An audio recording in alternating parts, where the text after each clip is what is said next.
दिया, साफियों को मारा, साफियों को अगवा किया, आपने मीडिया हाउसेस पे अटैक किए, आपने सियासतदानों पे, आपने ट्विटर बंद कर दिया, यूट्यूब बंद कर दिया, आपने नेटवर्क बंद कर दिया। बेशक ये चोंचले कुछ रियासतें बर्दाश्त कर सकती है, ईरान अगर करे, सऊदी अरब करे, उनके पास तो अरबों के डॉलर हैं, आप किधर बर्दाश्त कर सकते हैं। यूरोपियन कमीशन ने आपको जीपीएस प्लस स्टेटस दिया, 7 से 8 अरब डॉलर की आपकी टैरिफ की मद में पाकिस्तान को बचत हो रही है। अब उन्होंने पाकिस्तान को सर्व कर दिया है नोटिस के साथ कि आपकी ह्यूमन राइट्स की वायलेशन यहां पे है, आपने रेटिफाई किए हैं इंटरनेशनल कोवेनेंट्स, उनके वजह से आपको टैरिफ की मद में छूट दी जा रही थी। अब आपका जमहूरी, आपका सियासी, इंसानी हकूक का स्टैंडर्ड जो है वो इतना गिर गया है कि अगर उन्होंने जो टैरिफ का फायदा फाइनेंशियली आपको मिल रहा है, अगर उन्होंने आपका ये स्टेटस विथड्रॉ कर दिया और ऑब्वियसली 3 माह के वॉच पे लगा दिया है, तो 3 माह के बाद क्या होगा? नंबर 1।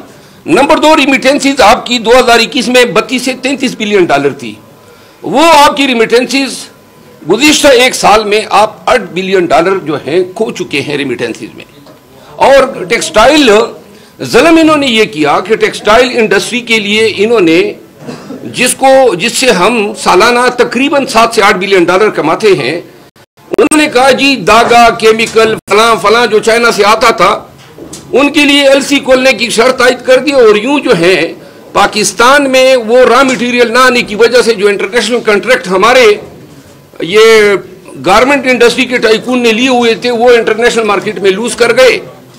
1.25 साल में हम 6 बिलियन डॉलर जो है टेक्सटाइल इंडस्ट्री में लूज कर गए, यानी 6 और 8 14, ये 14 बिलियन डॉलर सिर्फ 2 सालों में इन तमाम इकदामात के नतीजे में। और दूसरी तरफ क्या कर रहे हैं, गंदम आपने मंगवाई, 1 बिलियन डॉलर का लॉस किया, और अभी कहते हैं कि वो ब्यूरोक्रेटिक एरर था।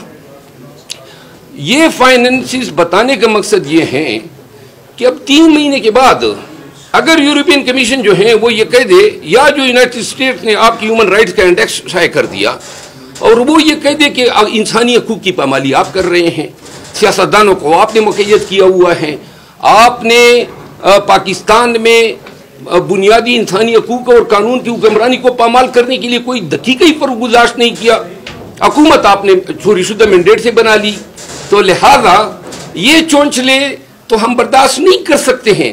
सऊदी अरब करे, उनको परवाह ही नहीं है, उनके पास बिलियन ऑफ डॉलर पड़ी हुई हैं। हम तो या उस टैरिफ की पे हमारा इन्हिसार है जो यूरोपियन कमीशन की यहाँ से आ रहा है, या IMF 1.1 बिलियन डॉलर के लिए आप नाक पे लकीरें खींच रहे हैं। इधर आपने सिर्फ गंदम की मद में 1 अरब डॉलर का ये खसारा उठा लिया। कहने का मकसद ये है, आज खान साहब से मुलाकात हुई, ये सारी रिपोर्ट से मैंने उनको आगाह किया, और ये 3 दिनों के अंदर ये सारी रिपोर्ट्स आई हैं, मेरे पास पड़ी हुई हैं, आप सब भी इंटरनेट से ये कर लें, कंफर्म कर लें। तो खान साहब ने कहा कि ये तो कौम के साथ शेयर होनी चाहिए ये तमाम डेवलपमेंट्स। और दूसरा जो खान साहब ने कहा, वो उन्होंने कहा कि ये जो पाकिस्तान में अदालतें हर चीज़ को जो है खामोश तमाशाई बन के देख रही है। मैंडेट चोरी हुआ, कोई टस से मस नहीं हुआ। इसके बाद रिजर्व सीटें जो हैं एन अदालतों के नाक तले जो हैं वो हमसे छीने गए। हालात जो के तू खान साहब और PTI जो है वो अदालतों के इस इन एक्शन के हवाले से बहुत ही ज़्यादा बड़ा फरोख्ता है। ज़ाती तौर पर मैं एक बात करना चाहता हूँ, जो मेरी ज़ाती राय है मैं क्लियर करना चाहता हूँ। सुप्रीम कोर्ट ऑफ पाकिस्तान में हमारा मैटर गया हुआ है, बल्कि कई मैटर गए हैं, हत्ता कि वो मैटर 22 मई को हमने खान साहब की तरफ से पिटीशन दायर की कि जितने भी ये 9 मई के वाक़यात हुए हैं इनकी जुडिशल इंक्वायरी कर ले। आज तक ना हुकूमत जवाब दे रही है। 9 मई को इन्होंने हम पे इल्ज़ाम लगाए दहशतगर्द हैं, ये बलवा किया, और एक इल्ज़ाम ये भी लगाया कि शहीद कर्नल शेर खान के मुजस्मे को हमने तोड़ा। ऑन रिकॉर्ड कह रहे हैं कि वो कर्नल शेर खान का मुजस्मा ही नहीं था, हमारे खिलाफ हमारे हवाले से झूठ बोला गया। 22 मई को खान साहब की तरफ से दायर शुदा पिटीशन, अमेरिका की स्टेट डिपार्टमेंट की ये रिपोर्ट, यूरोपियन कमीशन की ह्यूमन राइट रिपोर्ट, और हमारा ये दावा कि आए साबित करें IAS जुडिशल फोरम में कि हम 9 मई के करने वाले हैं या हमारा उसमें कोई कंट्रीब्यूटरी रोल है। लेकिन चूंकि सारा रोल सारा की अदर इनका था, 9 मई को पाकिस्तानियों पाकिस्तान की तारीख से निकाल दे तो PTI के साथ ये हालात हो ही नहीं सकते हैं जो आज जिनसे हम गुजर रहे हैं। तो लिहाजा आज का दिन भी 9 मई के नताइज में से एक नतीजा है। ये जितने भी हमारे साथ अवामिल हुए, तो आज एक मैं गुजारिश करना चाहता हूं, जब रिजर्व सीटें चोरी हुई, रिजर्व सीटें चोरी करवाई गई ताकि ये जो मसनद इक़्तिदार पे बैठे हुए लोग हैं ये 2 ताई अक्सरियत हासिल कर सके। और 2 ताई अक्सरियत अब ये जबरदस्ती की ले चुके हैं। इस 2 ताई अक्सरियत को हमने चैलेंज किया हुआ है सुप्रीम कोर्ट ऑफ पाकिस्तान में, और उस पे कोई फैसला, कोई फिक्सेशन केस की नहीं हो रही है। चूंकि कंफ्लिक्ट ऑफ इंटरेस्ट आ रहा है फाजिल चीफ जस्टिस ऑफ पाकिस्तान का, ये कहा जा रहा है बड़े ही शद्दोमत के साथ कि चीफ जस्टिस ऑफ पाकिस्तान के और सुपीरियर जुडिशरी के जो टेनेवर हैं वो 2 से 3 साल तक बढ़ाया जा रहा है। तो अगर बढ़ाया जा रहा है तो फिर इस मुकदमे की समाअत जो है वो बेंच करे जिसका कन्फ्लिक्ट ऑफ इंटरेस्ट पैदा ना हो, जिसकी 2-3 साल की नौकरी इससे बढ़ रही है, वो कहां हमें हमारी रिजर्व सीटें देगा? वो तो कॉन्स्टिट्यूशन अमेंडमेंट होने देगा ताकि ये अमेंडमेंट जो है हो सके।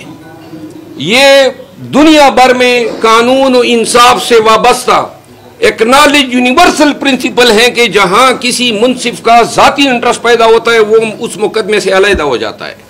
तो लिहाजा हम दस्त अर्ज करते हैं ऐवान अदल के मसनद नशीनों से कि मुकदमे में बैठते हुए ये जरूर देखिएगा कि अगर 2/3 कॉन्स्टिट्यूशनल अमेंडमेंट से मुस्तफीद होने की कोई रिमोट भी पॉसिबिलिटी है तो खुदा इस बेंच में न बैठे। मोहम्मद साहब ये बताइएगा, नवंबर में अमेरिका में इलेक्शन होने जा रहे हैं, अगर ट्रंप साहब आते हैं तो क्या पाकिस्तान में तब्दीली आ सकती है? खान साहब दोबारा ऊपर आ सकते हैं जिस तरह उनके ताल्लुकात थे ट्रंप साहब के साथ? हम तो ये समझते हैं कि पाकिस्तान में सियासत और सियासी जदोजहद जो है उसका सारा इन्हिसार जो है अवाम पाकिस्तान के अमली किरदार पे है। अगर पाकिस्तानी जिस दिन ये तहैया करके निकल जाएं पूरा पाकिस्तान कि हमने 76 साल से जो हमसे नाक से लकीरें खिंचवाई जा रही है इसका खात्मा करना है, इख्तियार भी अवाम का, इख्तियार भी अवाम का, वोट भी अवाम का, बनाने वाले हुकूमतें गिराने वाले वो हैं, एस्टेब्लिशमेंट जो है और आज से नहीं है, 76 साल से यही। और नतीजा क्या है? ना आपकी फॉरेन पॉलिसी रही, ना आपकी मईशत रही, ना आपका मुल्क मुकम्मल रहा, ना आपकी ब्यूरोक्रेसी रही, आपका पुलिस का निजाम सड़ गया। ये बताएं आप कि जिस मुल्क की अवाम ने इंतहाई मुश्किलात में आके रुकावटों के बावजूद PTI को वोट के जरिए इस मुल्क की सबसे बड़ी सियासी पार्टी साबित किया है, वो पार्टी इस वक्त ऐसे चूचू का मुरब्बा बनी हुई है कि एक तरफ एक बयान देता है कि फलाना चेयरमैन बन गया, दूसरे दिन दूसरा देता है ये फलाना है, ये गलत है। आज आपकी चेयरमैन से मुलाकात हुई है, क्या इस हवाले से भी मुलाकात इस बात हुई है कि खुदारा अवाम जो मायूस हो रहे हैं आपकी लड़ाइयों की वजह से, उसका भी कोई तरीका कार तय करें या ये इसी तरह चलता रहेगा? इस पे आज खान साहब से मेरी बातचीत हुई और खान साहब ने मुझे दोबारा कहा कि आप जो हैं अगर PTI की क़यादत आपके हवाले से किसी भी इशू पे कोई आपको उकसाती है या तो आप इग्नोर करें। बल्कि उन्होंने मुझे मिसाल भी दी डोनाल्ड ट्रंप की।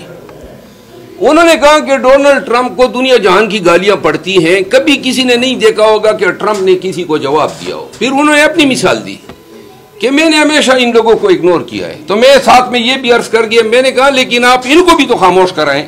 उन्होंने कहा खामोश होंगे लेकिन नबी होते हैं, तुम ये तरीका अपना लो, इनको इग्नोर कर दो, इससे जो है तुम्हारा कद काट बढ़ेगा। तो लिहाजा आज मैंने खान के साथ बाकायदा अहद किया, मैंने कहा ये कुछ भी कर ले मैं इनको जवाब नहीं दूंगा। अच्छा शेर अफजल मरवत साहब, आज मौलाना साहब ने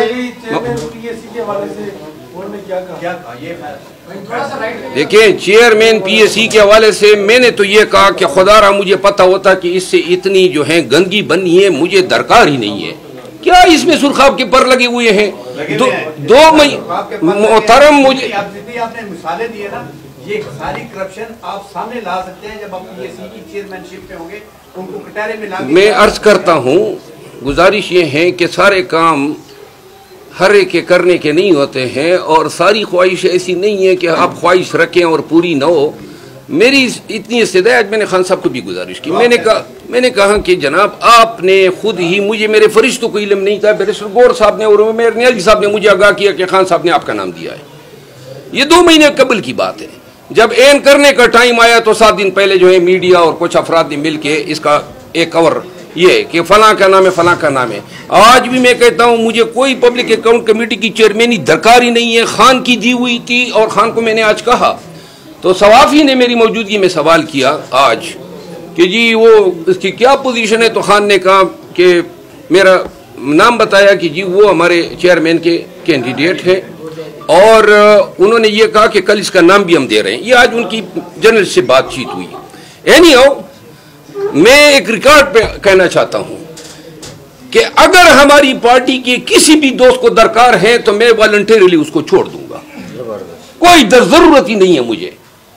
यानी ये मैंने खान साहब को नहीं बताया, लेकिन मैं वॉलंटियरली छोड़ दूंगा जिस भी मेरे दोस्त को ये ख्वाहिश है कि वो चेयरमैन पब्लिक अकाउंट कमेटी बने। मैंने खान की काज की जंग लड़नी है, पाकिस्तानियों को निकालना है, रोडों पे निकालना है, सड़कों पे निकालना है। मेरे पास कमेटियों के लिए वक्त ही नहीं है।